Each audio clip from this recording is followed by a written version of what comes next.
Bien, après avoir cliqué sur Nouveau et avoir choisi un document de type pièce, vous allez réaliser la carcasse. Pour cela, vous cliquez sur Plan de face, vous cliquez sur l'onglet Esquisse et vous allez choisir un outil, l'outil rectangle par sommet.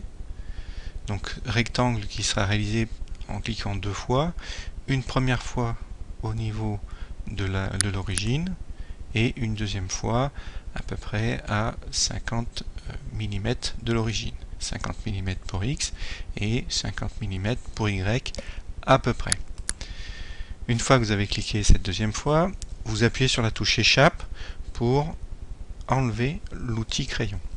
Vous avez l'outil sélection en main, vous cliquez sur le coin supérieur droit de votre rectangle et vous allez en faire un carré de 45 mm en X et 45 mm en Y. Vous validez ce point et vous quittez l'esquisse en cliquant sur le crayon ici. Voilà.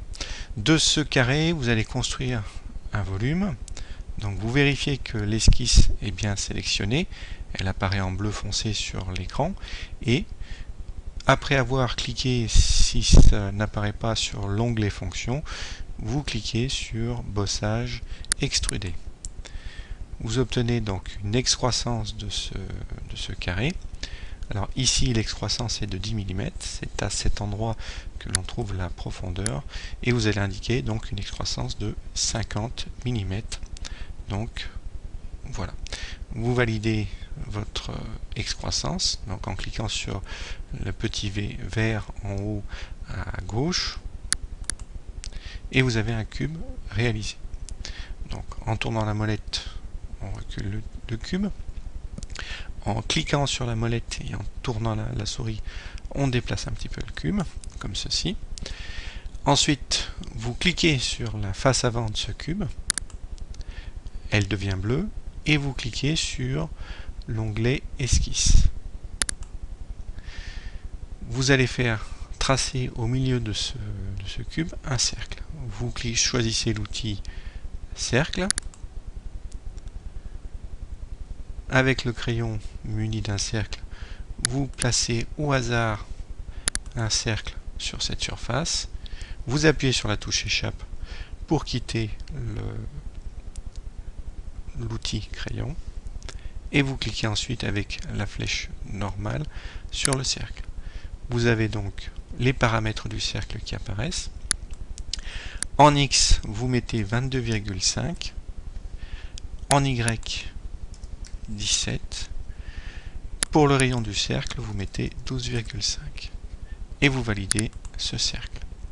Donc l'esquisse numéro 2 qui apparaît ici, c'est tout simplement un cercle qui est situé sur la face avant de votre cube.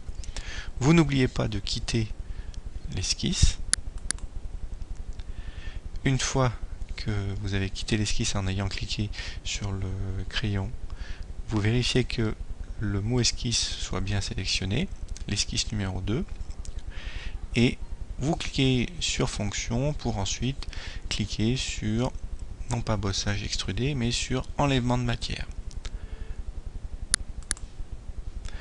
Le logiciel vous propose un enlèvement de matière de 50 mm de profondeur, donc vous modifiez et vous placez 35 mm. Vous validez cet enlèvement de matière et vous obtenez donc un cube avec un trou à l'intérieur. Vous resélectionnez une deuxième fois la face avant du cube.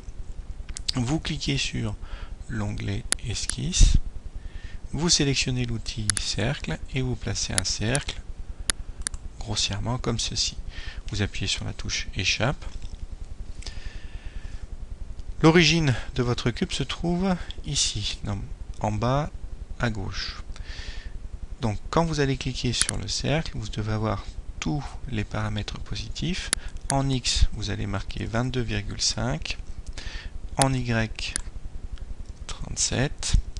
Et pour le rayon, 3. Vous validez ce cercle et vous quittez l'esquisse en cliquant sur le crayon en haut à gauche de la page. vous prenez cette esquisse que le logiciel a appelée esquisse numéro 3, vous cliquez dessus si elle n'est pas sélectionnée. Vous allez dans l'onglet Fonctions et là vous sélectionnez enlèvement de matière extrudé. Cet enlèvement de matière est proposé avec une profondeur de 35 mm. Vous changez et vous placez 50 mm. Vous validez et vous avez réalisé donc un cube avec l'emplacement du tiroir et l'emplacement ici du cylindre.